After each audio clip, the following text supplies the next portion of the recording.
के सबसे बड़े लोकतांत्रिक बहस के शो देश की बहस में मैं दीपक चौरसिया अपने तमाम मेहमानों का, अपने दर्शकों का, पब्लिक के मंच में शामिल होने वाले मेरे साथियों का वंदन करता हूं, अभिनंदन करता हूं, नमस्कार करता हूं।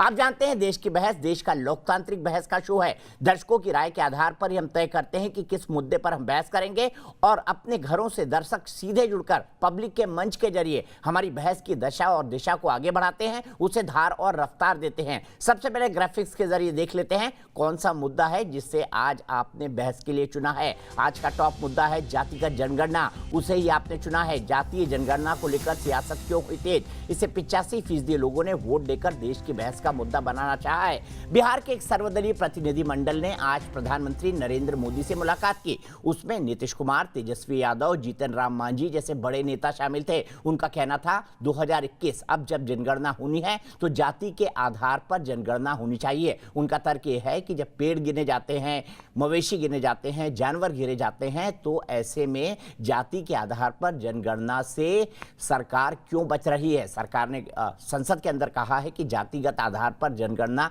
नहीं कराई जा सकती क्योंकि इससे जातियों में वैमनस्य या जातियों में संघर्ष बढ़ सकता है। क्या अगर ऐसा हुआ तो जातियों में संघर्ष बढ़ेगा? सवाल यहां पर यह भी खड़ा होता है कि बॉल अब नरेंद्र मोदी प्रधानमंत्री के पाले के अंदर है। ऐसे में प्रधानमंत्री क्या जातिगत जनगणना का निर्णय लेंगे? क्योंकि 2011 में जो जातिगत जनगणना हुई थी उसके आंकड़े मोदी सरकार ने अभी तक जारी नहीं किए हैं। सबसे पहले देख लेते हैं आज का अपडेट, फिर बहस को आगे बढ़ाएंगे।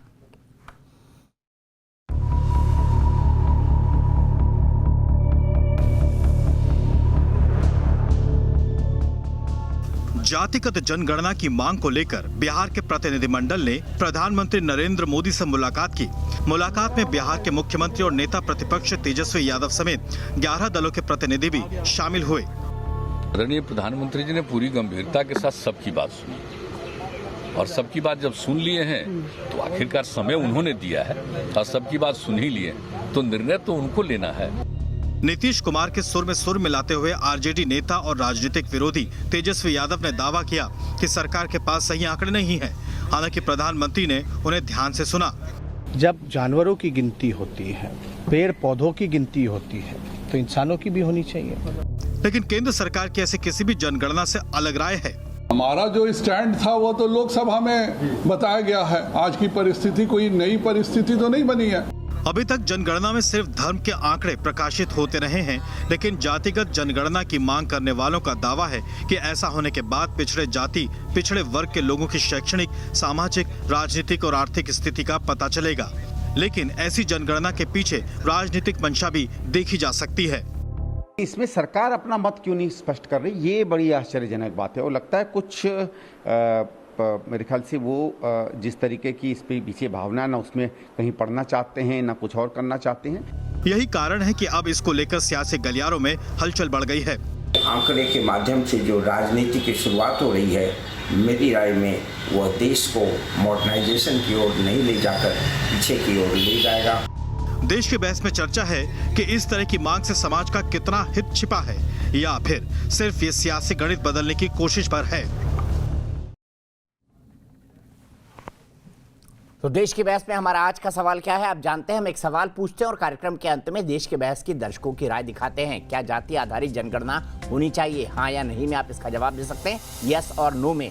आप हमारी वेबसाइट पर जा सकते हैं, आप हमारे मोबाइल ऐप को डाउनलोड कर सकते हैं, आप हमारे ट्विटर हैंडल पर वोट कर सकते हैं, आप हमारे फेसबुक पेज पर भी वोट कर सकते हैं। कार्यक्रम के बारे में अगर आपकी कोई राय है, सुझाव है, आप शो के अंदर शामिल होना चाहते हैं तो 9711002266 पर हमें व्हाट्सएप कर सकते हैं। सीधे अपने बड़े पैनल को इंट्रोड्यूस करूंगा। मेरे साथ वरिष्ठ पत्रकार आशुतोष जुड़ गए हैं, मेरे साथ राहुल देव जी जुड़ गए हैं जो कि मेरे पूर्व संपादक हैं, वरिष्ठ पत्रकार हैं, मेरे साथ PR पटेल साहब हैं जो कि स्पोक्स पर्सन है भारतीय जनता पार्टी के, थोड़ी देर में जुड़ेंगे। मेरे साथ डॉक्टर सुनील सिंह होंगे, सीनियर लीडर हैं JDU के, राष्ट्रीय प्रवक्ता भी हैं। मेरे साथ तहसीन पूनावाला जुड़ेंगे, पॉलिटिकल एनालिस्ट, कांग्रेस के समर्थक हैं। मृत्युंजय तिवारी साहब जुड़ेंगे, RJD के नेता हैं और उसके राष्ट्रीय प्रवक्ता हैं। सबसे पहले मैं सुनील सिंह जी आपके पास आना चाहता हूं। क्या कारण है कि आप जातिगत आधार पर जनगणना मांग रहे हैं? क्योंकि 21वीं सदी में जब हम 2021 में पहुंच गए हैं तो जाति के आधार पर निर्णय हो, इससे अच्छा तो गरीबी के आधार पर निर्णय हो। BPL का डाटा सबके पास अवेलेबल है, ऐसा क्यों ना हो जाए सुनील सिंह जी? दीपक जी देखिए, इंडिया एक संविधान स्वरूप वेलफेयर स्टेट है और वेलफेयर स्टेट में सभी socially and educationally backward classes को न्याय के जो सरकार के जो कल्याणकारी योजनाओं उस पर उनका अधिकार है। और अगर जातिगत जनगणना होगी तो हमें मालूम होगा कि सामाजिक और शैक्षणिक रूप से पिछड़ी जातियां कौन कौन से जगह में ज्यादा है, ताकि अगर हम पॉलिसी मेकिंग करें और सोशल वेलफेयर स्कीम्स बनाएं तो उन इलाकों में उन जातियों को देखते हुए बनाएं, ताकि विकास के जो किरण है वो समाज के अंतिम पायदान पर बैठा व्यक्ति को जाए। हम हैंड होल्डिंग करें, लाभुकों की संख्या बढ़े और वो मुख्य धारा में आए। तो ये हमारा तो बीपीएल के आधार पर वो तो अभी भी हो रहा है सुनील जी, ऐसा तो है नहीं है वो नहीं हो रहा है। समाज के अंतिम व्यक्ति तक पहुंचना ही सरकार का उद्देश्य होता है। और एपीएल बीपीएल इस तरह की जो भी आंकड़े सरकार के पास हैं, क्योंकि अब तो गरीबी से लड़ना है ना सर, जाति के आधार पर नहीं लड़ना। अगर गरीबी से लड़ना है तो बीपीएल के आधार पर आप जितनी योजनाएं चलाएं उतनी चला सकते हैं, और सरकार चला भी रही है। यही तो जातिगत जनगणना में ये थोड़ी है कि आर्थिक आधार की जनगणना नहीं होगी। हमें मालूम है, देखिए दलितों का जो भी जात के आधार पर ले तो उनकी वित्तीय स्थिति वो ऐसी नहीं है। ये बात को हम लोग दीपक जी माने इसको कि भाई गरीबी और जात एक साथ चल रहा है, और वैसे जनगणना के बाद सामने आ जाएंगे बहुत सारी जातियां को। अगर जातियां ऊपर आ गई हैं, बहुत सारी जातियां नीचे हो गई हैं, तो जाति की संख्या क्या है और जाति की इकोनॉमिक स्थिति क्या है, अगर इसकी जानकारी हो जाए तो अच्छा रहेगा, क्योंकि हमारे पास ये डेटा रहेगा और डेटा के बाद ही हम सोशल वेलफेयर स्कीम्स करके विकास को ऐसे पॉलिसी मेकिंग करेंगे कि विकास की किरण उन लोगों तक जाए और हम उनको हैंड होल्डिंग करके मेन स्ट्रीम में लाए। तो जात एक सच्चाई है, गरीबी भी जात लिंक्ड कहीं न कहीं है या नहीं है, तो ये आपके जातिगत जनगणना से सामने आएंगे। इसमें गुरेज क्या है? हमें ठीक है, सब कुछ मैं सीधे राहुल जी के पास चलता हूँ। राहुल जी, बिहार वो प्रदेश था जिसने ये नारा दिया था। सुनील जी, राहुल जी के पास चलते हैं। बिहार वो प्रदेश था जिसने नारा दिया था जाति छोड़ो भारत जोड़ो, और कई लोग ऐसे थे जिन्होंने अपने जातिगत जाति सूचक शब्द अपने सरनेमों में लगाना मना कर दिया था। क्या उसी राज्य से जातिगत जनगणना की मांग आपको आश्चर्यचकित करती है? दीपक, ये मांग मैं समझता हूँ केवल बिहार की ओर से ही नहीं हो रही है। कई दूसरे प्रदेशों की सरकारों ने और दलों ने ये मांग की है, और ये मांग बहुत पुरानी है, आप भी इसको जानते हैं। तो ये कोई अचानक देश के सामने प्रकट हो गई मांग नहीं है।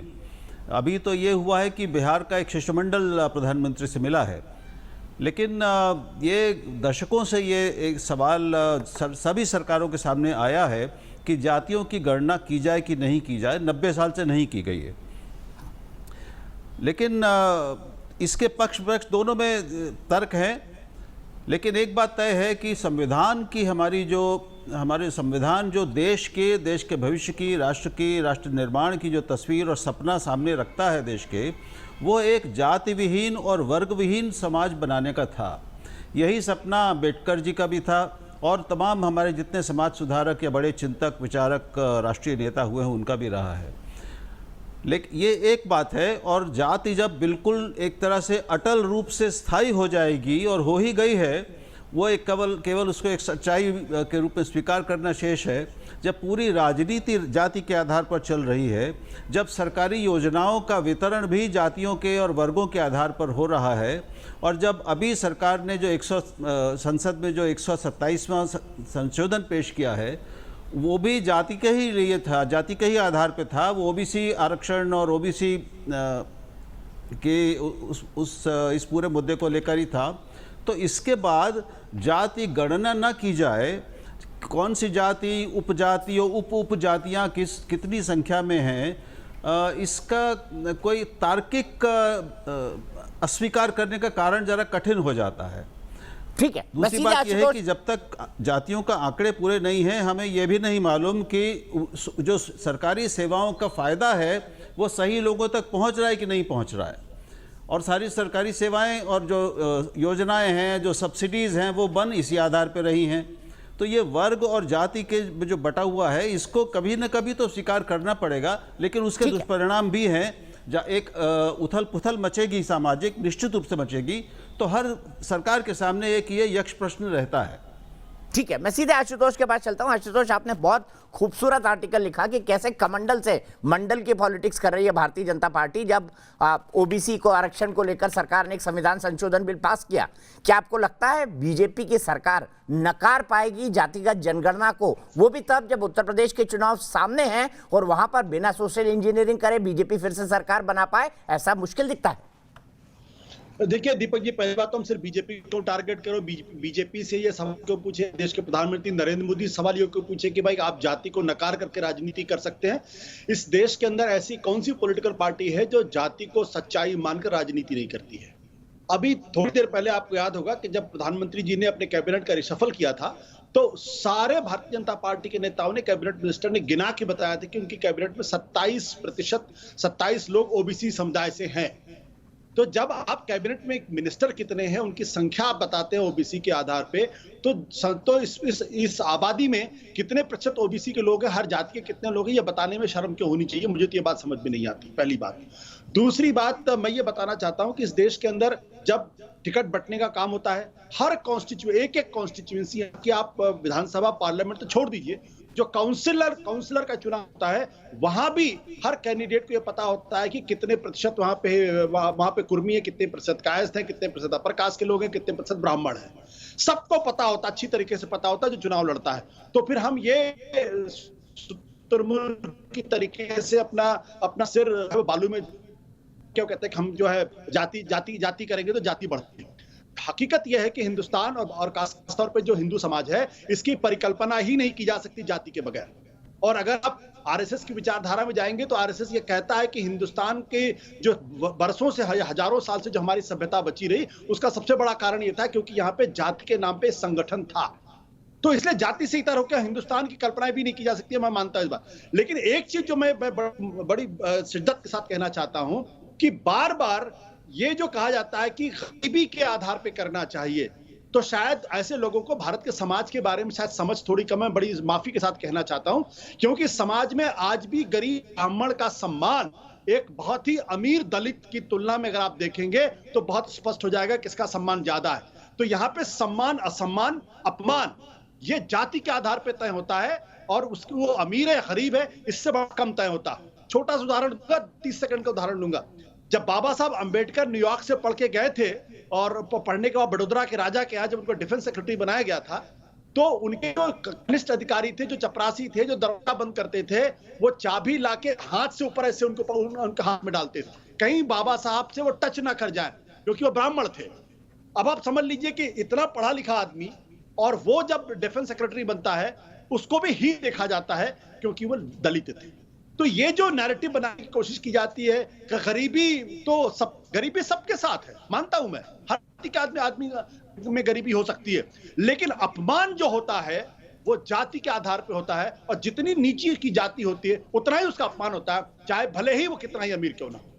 ठीक है, मैं सीधे अपनी एक दर्शक के पास चलता हूं। इसी बीच मृत्युंजय तिवारी जी, आरजेडी के राष्ट्रीय प्रवक्ता, मेरे साथ जुड़ गए हैं। एंजेलिना अलेक्जेंडर दिल्ली से। क्या एंजेलिना, आप बताइए, जाति के आधार पर जनगणना होनी चाहिए?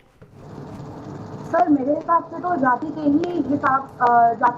जनगणना जरूर होनी चाहिए, क्योंकि जाति जो है वो पिछले 2000 साल से हमारे भारतीय इतिहास में बहुत हद तक है। अगर आप एक खाने का तरीका, पहनने का तरीका, नौकरी का तरीका, शादी करने का तरीका, अगर आप वो सारी चीजें जाति के हिसाब से करते हैं, तो मुझे ये चीज मेरे दिमाग में नहीं आ रही है कि आप उस जाति को एक्सेप्ट क्यों नहीं कर पा रहे हैं, आप उसको क्यों नहीं गिन पा रहे हैं कि हमें एग्जैक्ट पता लग पाए कि ये कितने लोग हैं। जबकि मंडल कमीशन के हिसाब से ऑलमोस्ट 52% हमारे जो थे वो ओबीसी निकल के आए थे। तो क्या ये डर है भाजपा सरकार को कि भाई इनकी जो संख्या है वो एक ऊंची जाति के लोगों से ज्यादा हो जाएगी, इसलिए वो गिनना ही नहीं चाह रहे हैं? मेरा यही सवाल है कि जब सारी चीजों की गिनती होती है, SC ST की गिनती हो रही है, तो ओबीसी समाज को हम लोग क्यों अपने में शामिल नहीं कर रहे हैं, उनकी गिनती क्यों नहीं की जा रही है? ठीक है, वैलिड पॉइंट है आपका। इसी बात को लेकर मृत्युंजय तिवारी जी के पास चलता हूं। मृत्युंजय जी, मैं आपसे जानना चाहता हूं, भाई सामाजिक योजनाएं, उनका आधार गरीबी हो सकता है, उनका आधार सिर्फ जाति ही क्यों बने? आज तो आपके पास APL BPL सारा डाटा उपलब्ध है, मैंने सुनील साहब से भी यही पूछा था, तो क्यों ना उनके आधार पर यह आरक्षण हो, और आर्थिक आधार पर तो हम 10% आरक्षण ऑलरेडी दे रहे हैं। आप क्यों जातिगत जनगणना पर इंसिस्ट कर रहे हैं, उस पर जोर डाल रहे हैं?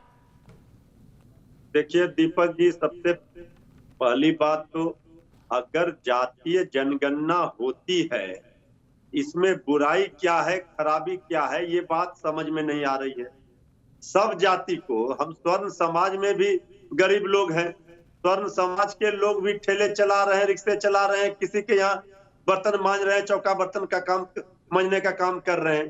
भाई हर जाति को ये पता चल जाएगा हमारी कितनी संख्या है, जो समाज के वंचित रह गए हैं, जो समाज के अंतिम पंक्ति में बैठे लोग हैं, उनको भी मुख्य धारा में, उनको भी विकास योजनाओं का लाभ मिलेगा, जो बजट में प्रावधान होगा उसके लिए मिलेगा। इसमें भारतीय जनता पार्टी की मंशा क्यों ठीक नहीं है? आज आदरणीय प्रधानमंत्री जी से बिहार के सर्वदलीय प्रतिनिधि मंडल जो आदरणीय नीतीश कुमार जी के नेतृत्व में मिला है, हमें पूरा भरोसा है, सबकी बात आदरणीय प्रधानमंत्री जी ने सुनी है। बीजेपी भी इस बात से सहमत होगी, क्योंकि बीजेपी में भी एक धड़ा है जो ये चाहता है कि जातीय जनगणना होनी चाहिए। इसको लेकर के लोग जो ये भ्रम फैला रहे हैं कि जाति उन्माद हो जाएगा, उसको ज्यादा ये मिल जाएगा, भाई ये बात जो हमारे समाज के वंचित रह गए हैं, जो पिछड़े रह गए हैं, उनको भी हम कैसे विकास की मुख्य धारा में लाएं, एक समावेशी विकास की जो कल्पना है वो हम कैसे करें? बीजेपी कहती तो है सबका साथ सबका विकास, अब तो सबका प्रयास भी कर रहे हैं आदरणीय प्रधानमंत्री जी, लेकिन सबका साथ सबका विकास तो हो नहीं रहा है। इसलिए जातीय जनगणना अगर होती है दीपक जी, तो इसका लाभ सभी लोगों को मिलेगा।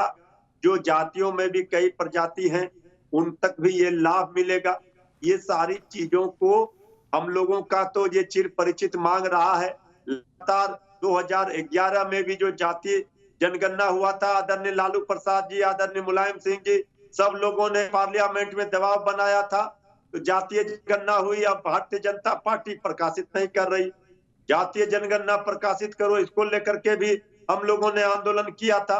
हमारी पार्टी का स्पष्ट मानना है जातीय जनगणना होनी चाहिए। जब पेड़ पौधों की गणना हो रही है, दूसरे सभी चीजों की गणना हो रही है, तो आखिर जाति जनगणना अगर होती है इसमें कोई खराबी नहीं है, इससे राष्ट्र हित है, ये होनी चाहिए। ठीक है, मैं सीधे तहसीन के पास चलता हूं। तहसीन, 2011 में तो आपकी जो कांग्रेस की सरकार थी डॉक्टर मनमोहन सिंह के नेतृत्व में, उसने तो ये कराया था। अगर कराया था तो फिर डाटा जारी करने में क्या दिक्कत है? जी, डाटा कंपाइल करने में समय लगा। उस वक्त भाजपा ने ये मांग किया था पार्लियामेंट में, आप तो पार्लियामेंट कवर करते थे, कि इसको एक तरफ से इसको दोबारा से कंपाइल करते फिर रिलीज़ करें। तो ये तय हुआ था कि 2017-2018 में ये रिलीज़ होगा, जो भाजपा ने अपना वादा पूरा नहीं किया। भाजपा ये क्यों नहीं करना चाहती?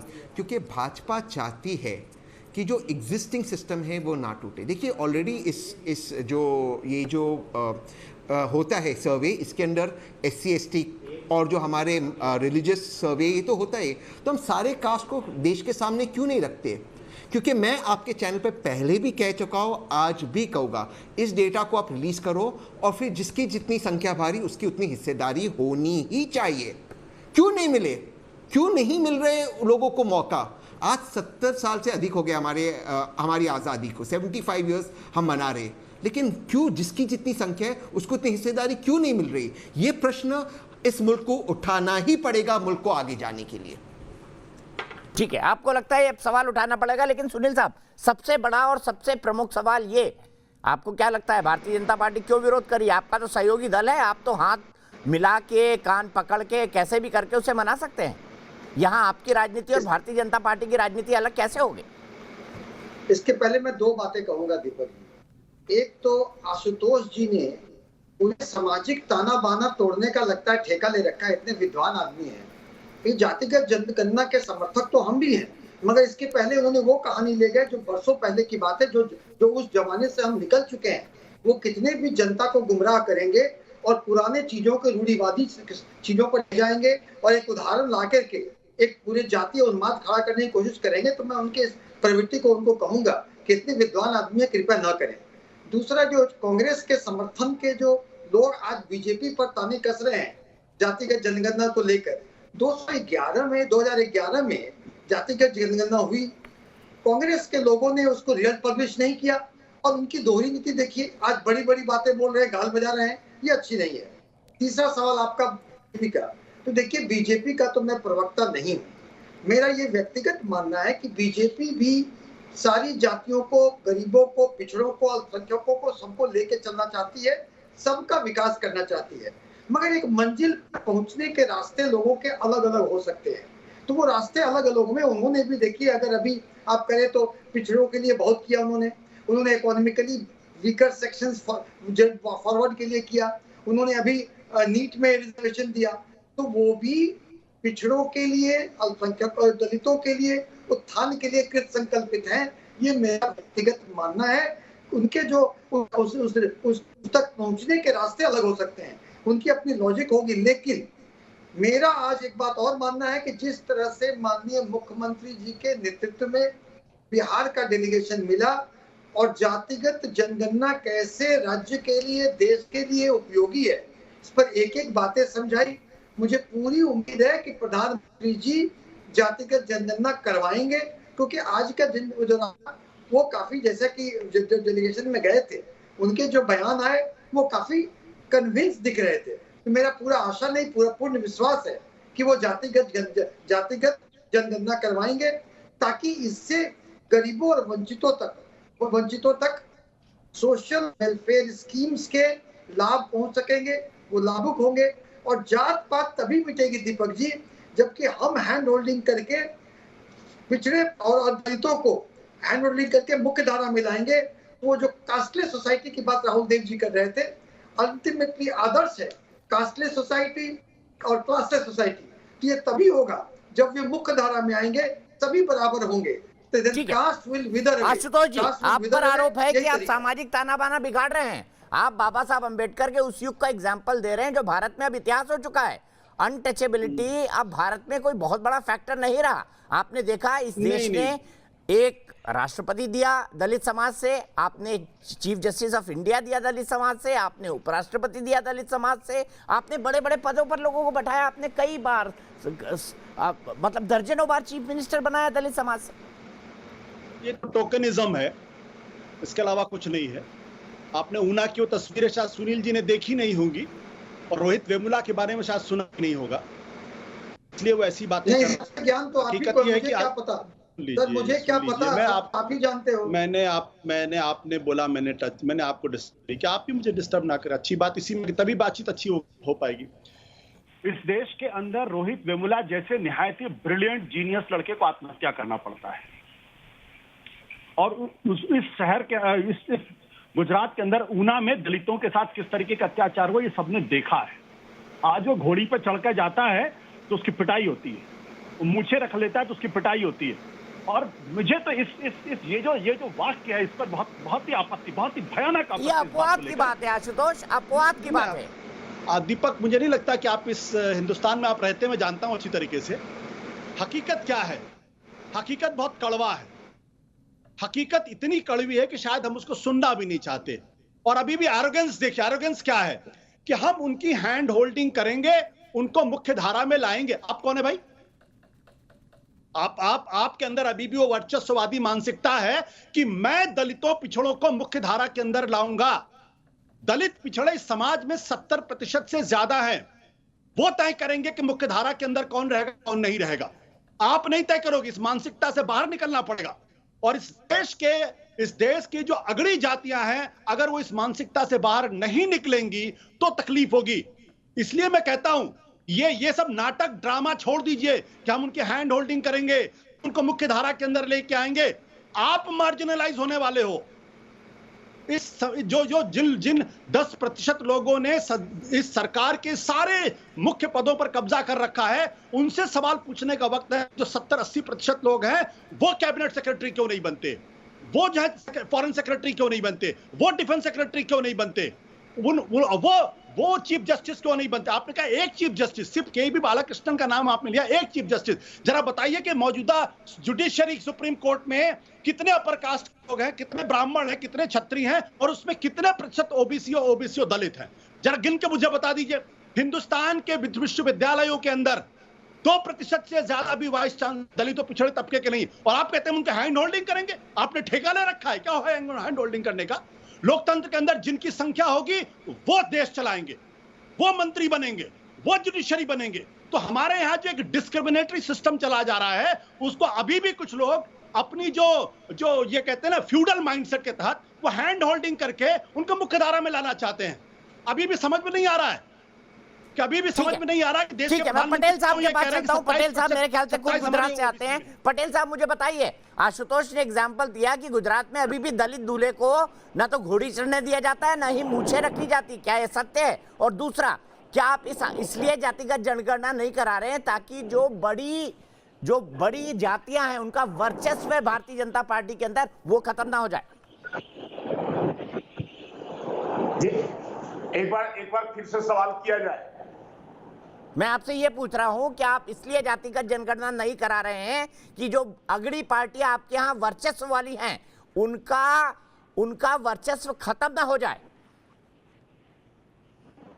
नहीं, ऐसी कहीं कोई बात नहीं है। आप ये बता दीजिए 2014 से हमारी सरकार बनी है और हमने पिछड़े वर्गों के लिए कितना काम किया है, और जातीय जनगणना का जातिगत जनगणना के आंकड़े जारी क्यों नहीं किए? उसके जातिगत जनगणना तो 2011 में हो गई थी, आपने आंकड़े जारी क्यों नहीं किए? ये बताइए ना पटेल साहब। कौन लोग कुर्सी पर थे वो जरा बता दे जैसे कि अब तक क्यों जो ऐसे इस प्रकार का गणना नहीं कराया। हम पर दोष दे रहे, हम पर कर रहे। प्रधानमंत्री जी ने जिस प्रतिनिधिमंडल के साथ उन्होंने मिलकर करके बात किया है, पूरी बात को सुना है, और प्रधानमंत्री जी बड़े संजीदगी से उन्होंने सुना है और उस बात को बड़े संवेदनशील व्यक्ति हैं। उनको लगेगा कि समाज के हित में, देश के हित में, आम लोगों के हित में अगर ये होगा तो निश्चित तौर पे वो फैसला लेंगे। लेकिन आप देख लीजिए कि मोदी जी के आने के बाद पिछड़े वर्गों के लिए, अति पिछड़े वर्गों के लिए, अनुसूचित जाति जनजाति के लोगों के लिए कितना उन्होंने काम किया है। आप बता दीजिए कि जो ऐसे कभी मंत्रिमंडल के अंदर में इतनी बड़ी संख्या में अनुसूचित जाति जनजाति पिछड़े वर्गों। ठीक है, आप मंत्रिमंडल का एग्जाम्पल दे रहे हैं, बिल्कुल ठीक है। आप खुद प्रचार कर रहे हैं कि उसमें ओबीसी है, उसमें दलित है, उसमें आदिवासी है। मुझे जवाब दीजिए ना, फिर 2011 के जाति जनगणना के आंकड़े जारी करने से आपकी सरकार डर क्यों रही है? नहीं, वो जनगणना हुई थी, हमारी सरकार नहीं थी, और जिस सरकार ने किया बाद में उसको प्रकाशित 2014 में हमारी सरकार बनी, लेकिन उसको प्रकाशित उसने नहीं किया। उसमें बहुत सारी त्रुटियां उसने शामिल किया। वो जानबूझ कर करके इस प्रकार की गलतियां उस समय किया गया। जब हमारी सरकार आई तो इस प्रकार की त्रुटियां थी कि उन त्रुटियों के आधार पर जो है उसको नहीं किया जा सकता था। और 2014 तक अगर त्रुटियां नहीं थी, अगर वो सरकार गणना कराई थी तो क्यों नहीं प्रकाशित कर दी थी? उसको प्रकाशित करना चाहिए था। लेकिन हमारी सरकार लगातार जो है पिछड़े वर्गों के, अति पिछड़े वर्गों के लिए, आप बता दीजिए कि संवैधानिक दर्जा अगर पिछड़ा वर्ग आयोग को देने का मामला हो तो अब तक क्यों नहीं सरकार ने किया था? हमारी सरकार बनने के बाद किया। अगर पिछड़े वर्गों को, अति पिछड़े वर्गों को राज्यों को डिफाइन करने का अधिकार दिया गया, एनआईटी की में आरक्षण करने का काम सरकार ने किया है। अगर ये सारी काम जो है अगर हमारी सरकार केवल ओबीसी के लिए, उनको मुख्यधारा में जोड़ने के लिए, उनके लिए कर रही है, तो इन लोगों को लग रहा है कि अभी इसको इस पर एक नई राजनीति खड़ा करे। लेकिन आज तक आप सब लोगों ने नहीं किया। आप बता दीजिए कि कोई वेलफेयर की स्कीमें जाति आधारित चलती है क्या? अगर प्रधानमंत्री जी ने 9 करोड़ लोगों को उज्ज्वला योजना का लाभ गांव के अंदर में गरीब है। ठीक है पटेल साहब, आपकी आवाज कट रही है, मैं आपको यही रोकूंगा। आप अपना कनेक्शन ठीक करवाइए प्लीज। आप पहली बार आए हैं और आप खराब कनेक्शन लेके बैठे हैं पटेल साहब। ये टीवी को थोड़ा समझिए। स्पोक्स पर्सन को क्लियर ऑडियो भी होना चाहिए, वीडियो भी होना चाहिए। तहसीम पूनावाला, मैं सीधे आपके पास आऊंगा। वो कह रहे हैं कि त्रुटियां थी 2011 की जो जातिगत जनगणना हुई थी उसमें, इसीलिए सरकार ने वो आंकड़े जारी नहीं किए।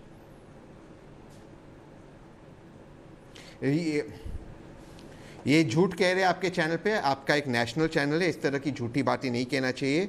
जो राज्यसभा के अंदर जवाब दिया गया इन्हीं की सरकार के minister, state minister for home Nityanand Rai का, उन्होंने, मैं डेट आपको बता दूं, उन्होंने 10 मार्च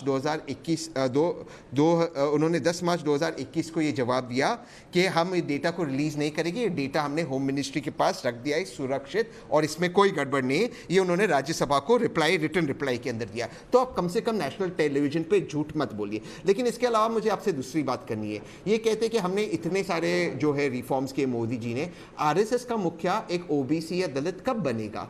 मुझे यहाँ वहाँ की बात मत कीजिए।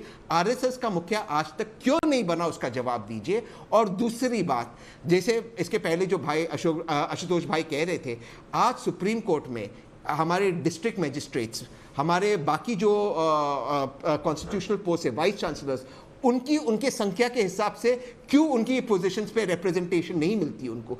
इस बात का जवाब क्यों मौजूदा सरकार नहीं दे रही? ये दो प्रश्नों का जवाब दे और कृपया नेशनल चैनल पर झूठ ना बोले।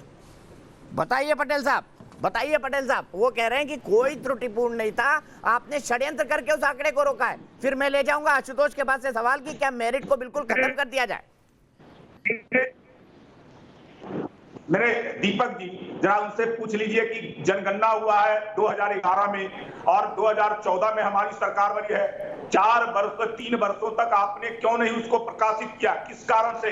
आप अगर जो ऐसे अगर कोई त्रुटियां नहीं थी, कुछ नहीं था, तो आपको प्रकाशित करके जाना चाहिए था।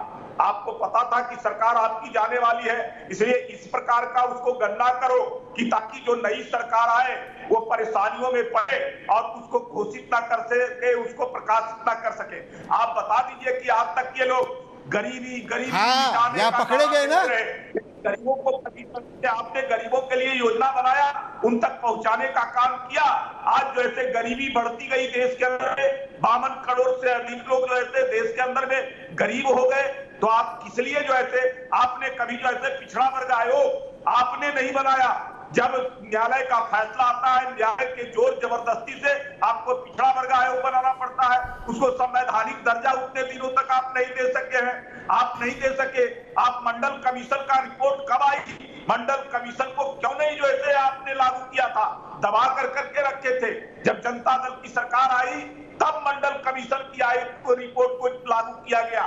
तो आप बता दीजिए कि आज तक आपने पिछड़े वर्गों के लिए कौन सा काम किया है? केवल पिछड़े वर्गों को केवल आप कुर्सी के लिए इस्तेमाल करते रहे, सत्ता के लिए इस्तेमाल करते रहे, लेकिन कभी उनके हित का बात नहीं किए। कभी उनके लिए आप ये बात नहीं किए कि वो मुख्यधारा में जुड़ सके, उनकी आर्थिक स्थिति को हम ठीक कर सके, उनके सामाजिक स्थिति को हम ठीक कर सके, उनके शैक्षणिक स्थिति को हम ठीक कर सके। केवल नारा देने से काम चलेगा। आज जब नरेंद्र मोदी की सरकार पिछड़े वर्गों के लिए, अगर अनुसूचित जाति के लोगों के लिए, अनुसूचित जनजाति के लोगों के लिए काम कर रहा है, तो आप एक नया जो है सीगुफा छोड़ रहे हैं, सरकार के खिलाफ भगाने की कोशिश कर रहे हैं। लेकिन आप कोशिश कर लेंगे, आपको देश के अंदर में कहीं भी किसी प्रकार का कोई समर्थन नहीं मिलेगा। ऐसे बताइए, 2011 में जब आपने कह दिया था कि जातिगत आधार पर जनगणना हो, तो 2014 तक आपने आंकड़े क्यों नहीं जारी किए? आपको पता था 2014 में आपकी सरकार आ भी सकती है, नहीं भी आ सकती है, दोनों संभावनाएं थी। तो अगर आपने इतना बड़ा बीड़ा उठाया था तो उसको सार्वजनिक करना था ना। आप बीजेपी पर आरोप लगा के कैसे खामोश रह सकते हैं? नहीं, इस पे पार्लियामेंट पे डिबेट हुआ था, इस पे पोस्टपोनमेंट मांगा गया था, कास्ट वाइज इस पे और बातचीत होनी थी, इसलिए और उस डिबेट में चिदम्बरम जी ने क्या कहा था गृह मंत्री के तौर पर? ये कहा था कि हमारे लिए ये आंकड़े जारी करना सामाजिक वैमनस्य को बढ़ाएगा। ये भी कहा था तहसीन पूनावाला, आप उठा के देख लीजिए प्रोसीडिंग्स संसद की। झूठ बोलने का ठेका ले रखी मत रखिए जी। क्यों बढ़ाएगा? क्योंकि बीजेपी, क्यों, मैं बताता हूं, सुनिए ना, क्यों बढ़ाएगा? क्योंकि बीजेपी इसके खिलाफ है। कौन सी मनुवादी संगठन है? बीजेपी मनुवादी संगठन है। प्लीज सर, मेरे बीच में मत बोलिए।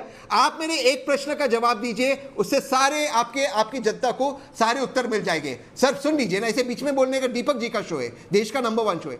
आप आरएसएस का मुखिया एक दलित भाई या एक ओबीसी भाई को कब बनाएंगे? आज तक क्यों नहीं बनाए? इसका जवाब आज इस चैनल पे दे दीजिए। बस मैं आगे आप कोई बात नहीं करूंगा। आरएसएस का मुखिया क्यों नहीं बना? बताइए। अपने संगठन के बारे में बोलिए। बनाए, दलित भी बनाए, ओबीसी भी बनाए। बनाएंगे आप? बनाए, ऑलरेडी बनाए, महिला भी बनी। आगे बोलिए। हमारे बिहार में ऑलरेडी बने, ओबीसी भी बने, दलित भी बने। अब आगे बोलिए। पिछड़े हैं, सारे लोग पिछड़े हैं। अपना आप कांग्रेस में मनुवादी मेंटालिटी के, तो कांग्रेस, मैं आरएसएस की बात कर रहा हूँ। कांग्रेस के पार्टी का है और अपना देखते नहीं है दूसरे के आगे। एक जो हैंड होल्डिंग शब्द को तोड़ मोड़ कर समाज का ताना बाना तोड़ने का ठेका ले रखे हैं। अरे हैंड होल्डिंग एक सामाजिक रूप में एक अच्छे परिवेश में इस्तेमाल किया गया कि समाज के सारे वर्ग एक दूसरे का हैंड होल्डिंग करेंगे, समाज तरक्की करेगा। उस शब्द को लेकर के चूंकि इनकी ठेकेदारी है कि समाज का ताना बाना बिगाड़ना, आपकी ठेकेदारी है कि कास्ट लेकर के। अरे कांग्रेस में मुखिया दलित कब बनेगा कांग्रेस का? आप जवाब दें। आरएसएस पूछ रहे हैं, आरएसएस का क्या मतलब है? अरे आप कांग्रेस पॉलिटिकल पार्टी के लीजिए, बीजेपी के ले लीजिए।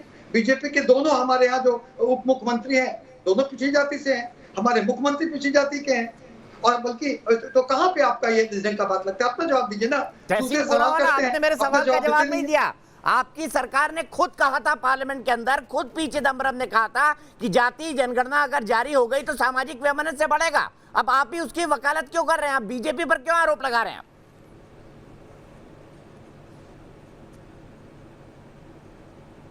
क्योंकि इसलिए समाज में टेंशन होगा। अच्छा ये बताइए, चिदम्बरम ने कहा था या नहीं कहा था? जवाब दे रहा हूं मैं, कोई पॉलिटिकल पार्टी का प्रश्न पूछ ही नहीं रहा हूं मैं। प्रश्न बिल्कुल कहा था मेरी व्यक्तिगत राय, और मेरी व्यक्तिगत राय मैं अभी हाल में चिदम्बरम साहब से नहीं मिला हूं। मेरी व्यक्तिगत राय वो पॉलिसी गलत थी, लेकिन जब एक तय हो गया था, पार्लियामेंट में तय हुआ था कि 2017 में इसे रिलीज करना है, इसके बाद भाजपा ने वादा क्यों तोड़ा, क्यों रिलीज नहीं किया? और नेशनल चैनल पे आके इनके प्रवक्ता झूठ क्यों बोलते? और पॉलिटिकल पार्टीज की अब बात क्यों कर रहे, कांग्रेस हो या भाजपा? मैं मनुवादी पार्टी की बात कर रहा हूं। मैं पूछ रहा हूं आरएसएस का मुखिया क्यों नहीं बना? ये प्रश्न कांग्रेस पे डालते। कांग्रेस के दलित भी अध्यक्ष बन चुके, महिला भी बने, ओबीसी भी बने। मैं आपसे प्रश्न पूछ रहा हूं आरएसएस का क्यों नहीं बना? तो बीजेपी वाले कांग्रेस पे हमला कर रहे हैं। आरएसएस का जवाब दीजिए। ठीक है, मैं राहुल सर के पास जाता हूं। राहुल सर, मुझे एक बात बताइए, सबसे पहली बात, क्या बीजेपी ने जातिगत जनगणना जो 2011 में हुई थी, 2015 में जिसका डाटा सामने आने की बात तहसीम कह रहे थे, हालांकि उन कांग्रेस की सरकार ने भी ये जारी नहीं किया था, फिर ये जिम्मेदारी बीजेपी पर कैसे? और क्या आरएसएस में क्या नीची जाति के लोग काम नहीं करते या उनको प्रमोशन नहीं मिलता?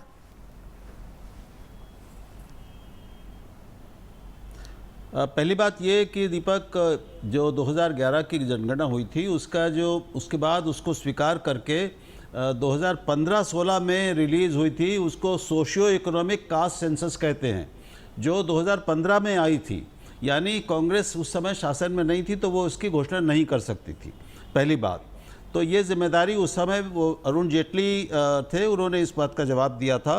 और लेकिन ये इतिहास हमें बताता है कि कांग्रेस के सामने भी उनकी सरकार जब थी तब उस समय गृह मंत्री थे चिदम्बरम साहब, उन्होंने भी उसकी सेंसस जाति गणना को रिलीज़ करने की में कुछ आपत्तियां की थी, समस्याएं बताई थी और कहा था कि अभी उसमें उसको जारी करना ठीक नहीं होगा।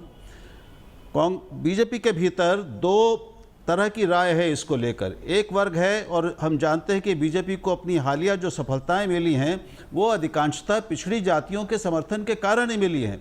तो पिछड़ी जातियों का समर्थन बनाए रखना बीजेपी की अपनी राजनीतिक ज़रूरत है, लेकिन उसके साथ जो सवर्ण है, अभी जो अगड़ी जातियां हैं, वो भी इस समय सबसे ज़्यादा बीजेपी के साथ हैं। तो बीजेपी को राजनीतिक नुकसान होने की आशंका है अगर जाति गणना हुई और उसके आधार पर उन जातियों नई जनगणना के आधार पर आरक्षण की मांग होगी। सुप्रीम कोर्ट को 50% की सीमा बनाए रखना कठिन हो जाएगा और एक नए तरह की सामाजिक उथल पुथल होगी, इसमें कोई शक नहीं है। एक कुछ समय के लिए समाज में बड़े शायद नकारात्मक घटनाएं, परिघटनाएं ये सब हो सकती हैं, वैमनस्य बढ़ सकता है। लेकिन मैंने पहले ही कहा कि कोई तार्किक आधार नहीं है जाति गणना न करने का और उसको जारी न करने का, क्योंकि जब सब कुछ उसी पर चल रहा है और वो सब हम जानते हैं, तो बहुत ज़्यादा समय तक इसको रोका नहीं जा सकेगा, ऐसा मुझे लगता है। ठीक है, लेकिन डॉक्टर सरकार के सामने समाजवादी केवल पार्टी एक से जुड़ गए, उनके पास भी चलेंगे। लेकिन मृत्युंजय तिवारी जी, मेरी बात का सीधा जवाब दीजिएगा।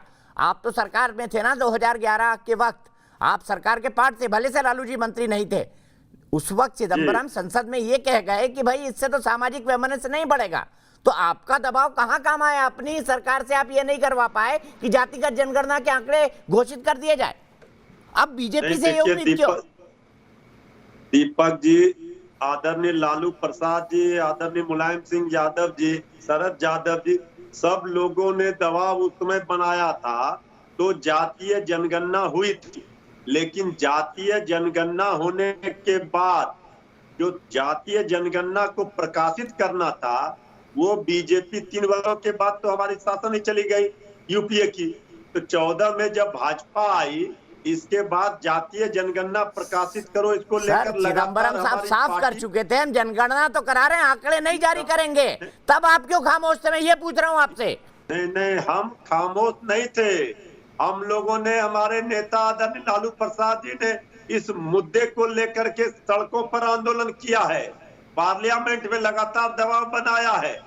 ये बात उस समय तत्कालीन गृह मंत्री जी की जो बात आप कह रहे हैं, वो तत्कालीन गृह मंत्री जी ने उस समय जो बातें कही थी, उसको लेकर के ही ना हम लोगों का दबाव था। आदरणीय लालू प्रसाद जी का, मुलायम सिंह यादव जी का, सब लोग कह रहे थे जातीय जनगणना प्रकाशित करो। आखिर जातीय जनगणना प्रकाशित करने से बीजेपी क्यों भाग गई? और बीजेपी ने कहा कि ये इसमें तकनीकी खराबी आ गई। अब तो 2021 में होना है, आखिर 1931 में हुआ था। इतने सालों के बाद, 90 वर्षों के बाद आखिर क्यों नहीं एक बार होनी चाहिए जातीय जनगणना? ये कम से कम पता तो चले किस जाति की कितनी संख्या है, इसमें अर्थ क्या है। मैं सीधे आशुतोष के पास चलता हूं। आशुतोष, जिस हिसाब से आप सब लोग कह रहे हैं उस हिसाब से तो इस देश में मेरिट को बिल्कुल तिलांजलि दे देनी चाहिए। वो लोग जो दिन रात परिश्रम करते हैं और 80-90% नंबर लाते हैं, आज दुनिया भर के अंदर स्टैंड आउट कर रहे हैं, तो अगर यही सब चलता रहा तो फिर तो मेरिट को तिलांजलि देनी चाहिए। मेरिट पर कुछ नहीं, जाति बताओ, धर्म बताओ, अपना सर्टिफिकेट लाओ और उसके बाद माल पाओ। दीपक, आपके कहने का मतलब ये कि जो ओबीसी से हैं और जो दलित तबके के लोग हैं उनके अंदर मेरिट नहीं है। मैं ये क्या ही कह रहा हूं ना, वो मेरिट के आधार पर तो आगे निकल जाते हैं, क्या दिक्कत है उसमें? नहीं, तो फिर ये सवाल क्यों पूछा जा रहा? नहीं, क्योंकि अगर ऐसा हुआ तो मेरिट को तो तिलांजलि हो जाएगी ना। नहीं, वही तो मैं पूछ रहा हूं। इसका मतलब, इसका निहितार्थ ये है, इसका निहित अर्थ इसका ये है कि ओबीसी और दलित वर्ग के अंदर मेरिट नहीं है। मैं बार बार कह रहा हूं, नीतीश कुमार जी की में मेरिट है या मेरिट नहीं है? चलिए नीतीश कुमार जी को छोड़ दीजिए, हमारे नरेंद्र मोदी जी में मेरिट है या मेरिट नहीं है? रामनाथ कोविंद जी में मेरिट है या मेरिट नहीं है? लालू प्रसाद यादव, मुलायम सिंह यादव, मायावती, कांशीराम में मेरिट है या मेरिट नहीं है? तो अगर, लेकिन आज की तारीख में जब बहुत सारे लोगों को लगता है हैंड होल्डिंग कर देंगे तो वो हम क्या नरेंद्र मोदी जी को किसी ने हैंड होल्डिंग की है क्या? नरेंद्र मोदी जी को कोई रोक पाया भारतीय जनता पार्टी के अंदर प्रधानमंत्री बनने से? कोशिश तो बहुत हुई थी। कहिए तो नाम बता दो जिन जिन लोगों ने उनको रोकने की कोशिश की थी, वो किस जाति के थे और कहां किस पक्ष में थे, सबको पता है। तो आप रोक नहीं सकते, ये मैं बार बार कहना चाहता हूं। पिछले 30 सालों से बिहार के अंदर सिर्फ दलित तबके के लोग ही या पिछड़े तबके के लोग ही मुख्यमंत्री हैं, तो क्या वहां मेरिट नहीं है? तो नौकरियों में तो फिर जातिगत आधार पर जनगणना क्यों? उनका ड्यू तो मिल रहा है, फिर जातिगत आधार पर जनगणना क्यों? आप तो कह रहे ना, जिसकी जितनी भागीदारी उसकी उतनी हिस्सेदारी। क्योंकि उस सामाजिक न्याय के आधार पर तो मुख्यमंत्री भी बने, प्रधानमंत्री भी बने। हाँ, यही मैं कहना चाहता हूं, क्योंकि अभी उसको आप टोकनिज्म कहेंगे। टोकनिज्म नहीं, अभी भी समाज के बहुत बड़े तबके को जाति के नाम पे दबाया जाता है, उनको मौके नहीं दिए जाते। आप जरा चेक करके देख लीजिए, पता चल जाएगा आपको। मोदी जी के अंदर एक्सेप्शनल क्वालिफिकेशन थी, लालू जी में एक्सेप्शनल क्वालिफिकेशन थी, नीतीश जी में एक्सेप्शनल क्वालिफिकेशन थी, इसलिए उनको रोक नहीं पाया कोई। लेकिन ऐसे बहुत सारे लोग हैं, हमारे आप जैसे लोग हैं, जिनके अंदर वो एक्सेप्शनल क्वालिफिकेशन नहीं है, लेकिन उनसे कम योग्यता के लोग उनको दबा के रखते हैं और अपना आगे बढ़ते जाते हैं। सिस्टम ऐसा बना हुआ है जहां कम योग्यता के लोग 80% सरकारी नौकरियों में कब्जा किए हुए हैं। क्यों कब्जा? क्या उनकी बपौती है क्या? मैं सवाल पूछना चाहता हूं, क्यों? क्या ओबीसी तबके से कोई कैबिनेट सेक्रेटरी बनेगा तो क्या हिंदुस्तान तबाह हो जाएगा? तो फिर नीतीश कुमार जी के मुख्यमंत्री बनने से क्यों नहीं दिक्कत पैदा हुई? मोदी जी के प्रधानमंत्री बनने से क्यों दिक्कत पैदा नहीं हुई? तो ये एक मिथ क्रिएट कर दिया गया है कि ओबीसी दलित तबके को आरक्षण देंगे तो फिर मेरिट पीछे चल जाएगी। मैं कहता हूं कि आज की तारीख में जुडिशियरी में 50% रिजर्वेशन होना चाहिए। क्यों नहीं रिजर्वेशन होना चाहिए? हमारे, आप इसी पैनल के अंदर देख लीजिए, अगर आप देखेंगे तो आपको पता चलेगा। हम ओबीसी के बारे में बात कर रहे हैं, दलितों के बारे में बात कर रहे हैं, आपके पैनल में शायद ही कोई ओबीसी या दलित तबके का हो। सर, मैं हूं एक छोटा सा, की आवाज इस डिबेट में नहीं है। मैं भी ओबीसी हूं। ये बात अलग है कि आप अपना सरनेम नहीं लिखते हैं। मैं अभी तक के हिसाब से मैं ओबीसी नहीं हूं। मैं जाति अपनी जात छुपाता नहीं हूं, लेकिन बताता भी नहीं हूं।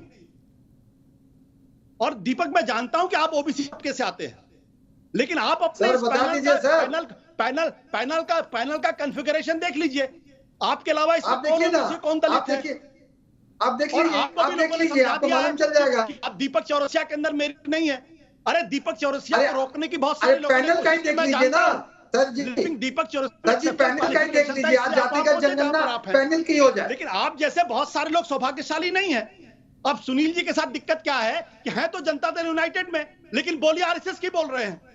ठीक है, मैं उनसे जवाब लूंगा, लेकिन उससे पहले राहुल यादव, आपने ओबीसी का, देखिए यादव हमने लखनऊ से जोड़ लिया, राहुल यादव लखनऊ से सीधे मेरे एक दर्शक जुड़ गए हैं। राहुल जी बताइए, क्या जातिगत जनगणना होनी चाहिए? Yes sir, thank you for inviting me on this place. आपका धन्यवाद सर। सर मैं ये कहना चाहूंगा कि जो जनगणना है वो सर, मुझे तो इस बात पे ही डिस्कस करने में थोड़ा से हिचकिचाहट मालूम पड़ती है कि हम इस देश में बैठे हुए और हम जातियों के बारे में बात करते हैं। पहली बात तो यही है। दूसरी बात ये है सर कि जब ये 1931 में आखिरी बार हुई और 10 साल में हर बार धार्मिक आधार पर जनगणना होती है, तो सर अगर धार्मिक आधार पर जनगणना हो सकती है तो सर ये जो मंडल कमीशन का जो रिपोर्ट थी उसमें यही बात थी कि हम किस तरीके से आर्थिक आधार पे, किस तरीके से राजनीति सामाजिक आधार पे जो पिछड़े तबके के लोग हैं उनको किस तरीके से फ्रंट में लाया जाए। तो मेरे समझ से ये इसलिए जरूरी है सर कि लोगों को, जो पिछड़े तबके के लोग हैं, जो वहां पे उनकी पहुंच नहीं है, जो फ्रंट में नहीं आ पाते हैं, तो उनको किस तरीके से फ्रंट में लाया जाए और उनके लिए जो योजनाएं हैं, जो उनके लिए जो स्कीम्स है, उनको बना करके सही तरीके से उन लोगों तक पहुंचा करके उनको उसका लाभ मिल पाए। मेरे समझ से ठीक है राहुल, यही मैं आपको रोकूंगा। अजीज खान साहब से एक छोटा सा कमेंट लेता हूं। अजीज खान साहब, अगर जातिगत जनगणना की घोषणा बीजेपी ने कर दी तो उत्तर प्रदेश में तो उनके लिए गेम चेंजर साबित हो जाएगी। देखिए दीपक जी, बीजेपी ऐसा करने वाली नहीं है, क्योंकि बीजेपी का जो आधार है वो हमेशा उसने आरक्षण का विरोध किया है। और एक बात आप जान लो कि आडवाणी जी ने कमंडल लेकर के मंडल कमीशन का विरोध किया हमेशा। ये तो जग जाहिर है, आप सब इस बात को जानते हैं। और यहां तक जो बीजेपी पहुंची है वो हमेशा ओबीसी समाज का विरोध करके, आरक्षण का विरोध करके यहां तक पहुंची है। एक बात। दूसरी बात आप देखें, 2001 में जब इनकी सरकार आई थी तो उस वक्त भी आडवाणी जी ने सेंसस कमिश्नर को एक पत्र लिखा था और उन्होंने कहा था जातिगत जनगणना नहीं होनी चाहिए, इसलिए क्योंकि इससे सामाजिक समरसता बिगड़ेगी। मैं जानना चाहता हूं कि साहब, धर्म के आधार पे अगर आप जनगणना कर सकते हैं तो जात के आधार पे जनगणना क्यों नहीं कर सकते? अगर ओबीसी मंत्रियों की गिनती की होर्डिंग्स आप लगाकर प्रचार प्रसार कर सकते हैं तो उनकी गिनती क्यों नहीं कर सकते? ये समझ में नहीं आ रहा है। लेकिन आप जिस तरीके से देखें कि बीजेपी का चेहरा देखिए कि जब 2011 के बाद जो जनगणना हुआ जाती है उसको लगातार इनके जो मंत्री लोग हैं वो लगातार उन्होंने बाकायदे घोषणा करते रहे। वो जैसे अरुण जेटली साहब ने कहा जल्द घोषणा करेंगे, 2016 में अमित शाह जी ने कहा इसको हम घोषणा करेंगे, लेकिन इसमें त्रुटि है और उस त्रुटि को निदान करने के लिए इन्होंने 3 सदस्यीय कमेटी बनाने का ऐलान किया और उस कमेटी के अध्यक्ष जो थे वो अरविंद पनगड़िया गया। आप देखिए बाकी 2 सदस्य का आता पता नहीं। वो अरविंद पनगड़िया जी, आप समझिए नोटबंदी के बाद वो चले गए कोलंबिया यूनिवर्सिटी में पढ़ाने। आज तक वो सदस्य की जो कमेटी और अध्यक्ष का आता पता नहीं है। सवाल इस बात का है, लगातार ये धोखा देते आए हैं। अभी देखिए संसद में भी इन्होंने कहा जातिगत जनगणना हम नहीं कराएंगे। मकसद क्या है? आज आप देखिए, मुझे बेहद खुशी है। ठीक है, यही सवाल पूछेंगे पटेल साहब से, लेकिन ब्रेक के बाद। तो देश की बहस में हम आज बात कर रहे हैं जातिगत जनगणना होनी चाहिए या फिर नहीं। हमारे साथ इस बहस में जुड़े हुए हैं वरिष्ठ पत्रकार आशुतोष राहुल देव जी, वो भी एक वरिष्ठ पत्रकार हैं, साथ ही साथ PR पटेल जो कि स्पोक्स पर्सन है बीजेपी के, doctor Sunil Singh senior leader है JDU के, डॉक्टर अजीज खान स्पोक्स पर्सन है SP के, और मृत्युंजय तिवारी स्पोक्स पर्सन है RJD के। पटेल साहब, सीधे मैं आपके पास आना चाहूंगा। आरोप लगा रहे अजीज खान समाजवादी पार्टी के, उनका कहना है कि आपने तो कमंडल की राजनीति की थी मंडल के खिलाफ, तो फिर आप जातिगत जनगणना पर क्यों हाँ करने लगे? आप नहीं करेंगे क्योंकि आपकी पार्टी के अंदर अगड़ों का वर्चस्व है। नहीं, देखिए कभी हमने ये नहीं कहा है कि हम नहीं कराएंगे। हम लोगों की बातों को सुन रहे हैं। अगर प्रतिनिधि मंडल आ रहे हैं और प्रधानमंत्री जी ने स्वयं निर्धारित किया, अगर समय मांगा गया तो समय को निर्धारित उन्होंने किया और सबकी बातों को उन्होंने बहुत ही गंभीरता से उन्होंने और संजीदगी से सुनने का काम किया। अब राष्ट्र के हित में, समाज के हित में कैसे हम उसको निर्णय लेंगे, ये प्रधानमंत्री जी पर विश्वास करना चाहिए और देश के लोगों का भरोसा प्रधानमंत्री जी के ऊपर है। प्रधानमंत्री जी के नेतृत्व में जितना पिछड़े वर्गों के लिए और दबे कुचले शोषित समुदाय के लोगों के लिए, अंतिम पायदान पर रहने वाले लोगों के लिए काम किया गया है, शायद आजादी के बाद आज तक देश के अंदर में इतना काम नहीं किया गया था। किस प्रकार से आपने देखा है, मैंने पहले भी क्या कि जनधन की खाताओं को खोलने का हो आजादी के बाद। रिपीट कर रहे हैं पटेल साहब, आप अपने आप को रिपीट कर रहे हैं। मैं सीधे चलता हूं आगरा। पीपी सिंह मेरे एक दर्शक जुड़ गए हैं। सिंह साहब, क्या जातिगत जनगणना होनी चाहिए? नहीं, देखिएगा जातीय गणना का कोई मतलब नहीं है। आप 80 करोड़ लोगों को पहले से ही राशन मुफ्त दे रहे हैं, इसके अलावा और क्या मुफ्त दे पाएंगे उनको? ठीक है, 80 करोड़ लोगों को राशन दे रहे हैं, इसके अलावा और क्या मुफ्त दे पाएंगे? मैं सीधे चलता हूं इसी सवाल को लेकर सुनील सिंह जी के पास। सुनील सिंह जी, बताइए, सामाजिक योजनाओं का लाभ तो समाज के अंतिम व्यक्ति को मिल रहा है, तो ऐसे में एक जातिगत जनगणना का शिगुफा लगाकर इसको कैसे अलग किया जा सकता है? मैं आपसे पहले ही तर्क दे रहा हूं कि बीपीएल, एपीएल, तमाम डाटा सरकार के पास मौजूद है। कितने लोग गरीबी की रेखा के ऊपर हैं, कितने नीचे हैं, आधार कार्ड बने हुए हैं, दुनिया भर की सारी जानकारी। अब तो बायोमेट्रिक है।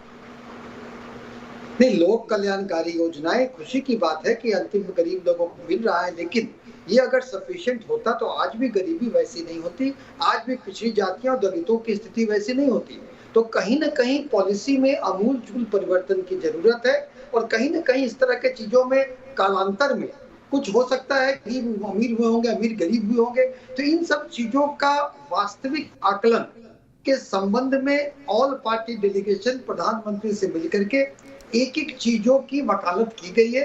प्रधानमंत्री से वार्ता काफी अच्छे माहौल में हुआ है, इसलिए ये कहना कि बीजेपी नहीं चाहती है कुछ प्री मैच्योर होगा। प्रधानमंत्री, हम आशान्वित हैं कि जिस तरह माननीय मुख्यमंत्री जी ने बताया कि ऑल पार्टी डेलीगेशन के लोगों ने एक एक चीज की बारीकियां और पेचीदगियां सहित प्रधानमंत्री को बताया है। प्रधानमंत्री का रुख सकारात्मक है, हम आशावान लोग हैं। हमारा पूरा मानना है कि प्रधानमंत्री जातिगत जनगणना कराएंगे, इसी आशा पर आज हम लोग एक आशावान व्यक्ति हैं। समाज में सब कुछ चाहते हैं। आपके सवाल का जवाब आशुतोष जी से लेता हूं। आशुतोष जी, जेडीयू आशावान है कि प्रधानमंत्री जी कराएंगे, आपको क्या लगता है?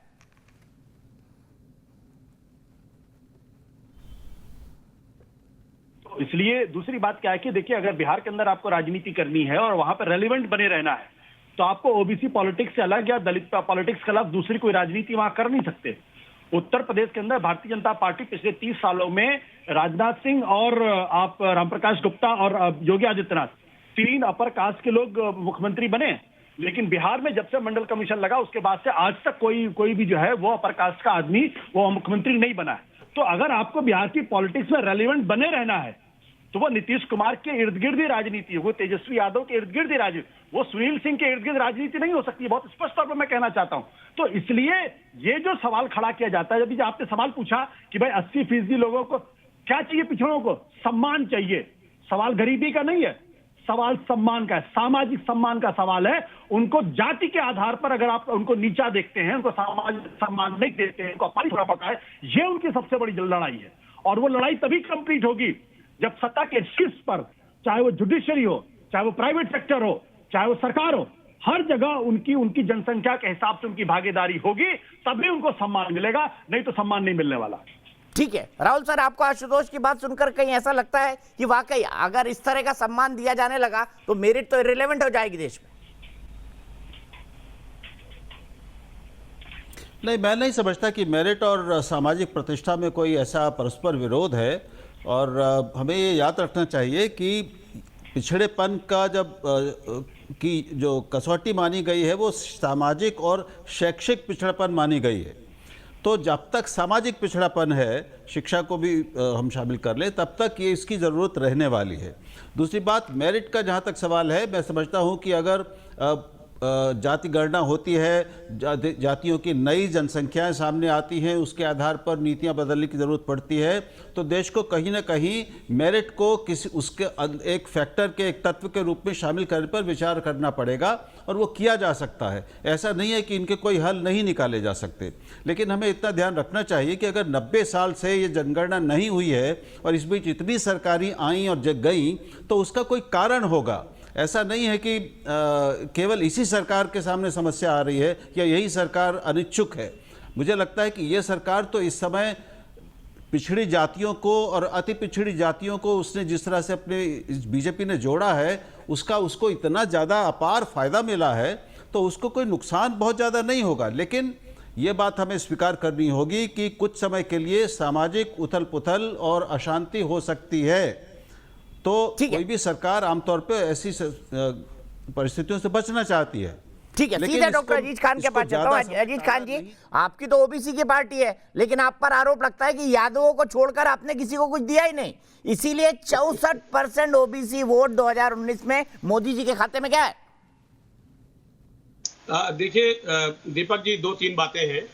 सबसे बड़ी बात है कि आज खुशी का दिन यह है कि जिस सामाजिक लड़ाई की बात हम लगातार एक लंबे वक्त से करते आए हैं, माननीय नेताजी करते रहे, माननीय राष्ट्रीय अध्यक्ष अखिलेश जी करते रहे, कम से कम इनके घटक दल ने इस बात को एहसास किया कि सामाजिक न्याय तभी हो सकती है, समाज के साथ तभी न्याय हो सकता है जो हजारों साल से दबा कुचला समाज है, कम से कम उसके बारे में विचार हो, उसकी गणना कराई जाए। क्योंकि आप समझिए कि 1950 में इस ओबीसी समाज को आरक्षण मिल जाना चाहिए, लेकिन आप देखिए लेट लतीफी, आप देखिए कांग्रेस और बीजेपी की चाल देखिए कि 91-92 में मसौदा तैयार हुआ, 95 आरक्षण मिला, और 95 में वो भी आधा अधूरा। आज आप देखिए जस्टिस जी रोहनी कमीशन का रिपोर्ट देखिए जो 2017 में गठित किया गया था, 2018 में उस रिपोर्ट को देखिए जो उन्होंने 18 के पहले 5 साल सरकार का एनालिसिस किया, उसमें 1.3 लाख जो केंद्र में जो नौकरी मिली थी और एनआईटी और उसके बाद तमाम जो कंपटीशन है उसमें जो प्रवेश मिला, उसमें बहुत सीधी सी बात रखी गई। आंकड़ा जो खुलासा हुआ अचंभा करने वाला है कि 2633 जातियां जो ओबीसी समाज की हैं, 983 जातियां ऐसी हैं जिनको आरक्षण के नाम पे शून्य मिला, कुछ मिला ही नहीं। तो ये सामाजिक न्याय कैसे हो सकता है दीपक जी? जब एक समाज जो दबा कुचला समाज है, अगर उसको न्याय चाहिए, अगर न्याय आप दे रहे हैं, तो कम से कम जो उसकी भागीदारी है उसकी गिनती करा करके उसकी आबादी के हिसाब से उसको न्याय दीजिए, जो कि लगातार बीजेपी हमेशा विरोध करती रही है।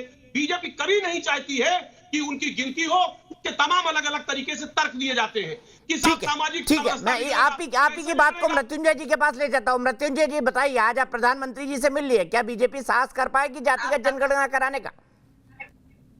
देखिए दीपक जी, सबसे अहम सवाल ये है, ये बीजेपी का और आरजेडी का, जेडीयू का मसला नहीं है, ये देश हित में है, राष्ट्र हित में है, और राष्ट्र हित की बात है। इसके लिए सब लोगों ने बिहार विधानसभा में सर्वदलीय प्रतिनिधि मंडल ने मिलकर के आदरणीय प्रधानमंत्री जी से अनुरोध किया है, अपनी बात रखी है, और हमें पूरा यकीन और विश्वास है कि आदरणीय प्रधानमंत्री जी, केंद्र की सरकार जातीय जनगणना कराने पर अपनी सहमति देगी। ठीक है, पटेल साहब से पूछ लेते हैं यही सवाल, आखिरी दर्शक को भी जोड़ा जाए। उमेश शर्मा गाजियाबाद से, आखिरी दर्शक को भी जोड़ा जाए। पटेल साहब, क्या साहस कर पाएंगे आप? कमंडल की राजनीति से निकलकर मंडल की राजनीति के बहुत प्रयास किए आपने, और उत्तर प्रदेश चुनाव में तो आपके लिए ये एक बहुत बड़ा कार्ड हो सकता है, तो क्या कर पाएंगे आप साहस कि जातिगत जनगणना कराई जाए?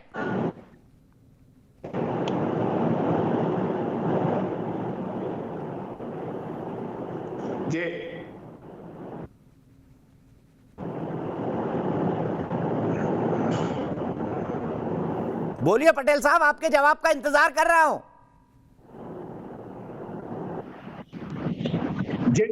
हाँ दीपक जी, फिर से सवाल करें। जनाब सवाल थोड़ा ध्यान से सुना करिए, बहुत टाइम बर्बाद होता है पटेल साहब। मैं ये कह रहा हूं, क्या जातिगत जनगणना कराएंगे आप? देखिए, प्रधानमंत्री जी से आज प्रतिनिधि मंडल मिला है, और उस प्रतिनिधि मंडल के सारी बातों को प्रधानमंत्री जी बड़े संजीदगी के साथ हैं, जो समाज के हित में होगा, देश के हित में होगा, और सभी जो समाज के अंतिम पायदान पर रहने वाले व्यक्ति हैं, सामाजिक हित में आने वाले व्यक्ति हैं, उनके हित में जो भी होगा, हमारे प्रधानमंत्री जी बड़े ही संवेदनशील व्यक्ति हैं। निश्चित रूप से जब निर्णय लेंगे तो बहुत कुछ सोच समझ के निर्णय लेंगे और सामाजिक हित में निर्णय लेंगे, देश के हित में निर्णय लेंगे। ठीक है, बहुत बहुत शुक्रिया आप तमाम लोगों का जुड़ने के लिए। लेकिन आशुतोष और राहुल जी, आप पूरे पैनल को मैं बताना चाहता हूं कि देखिए, हमने दर्शकों से सवाल पूछा था क्या जाति आधारित जनगणना होनी चाहिए।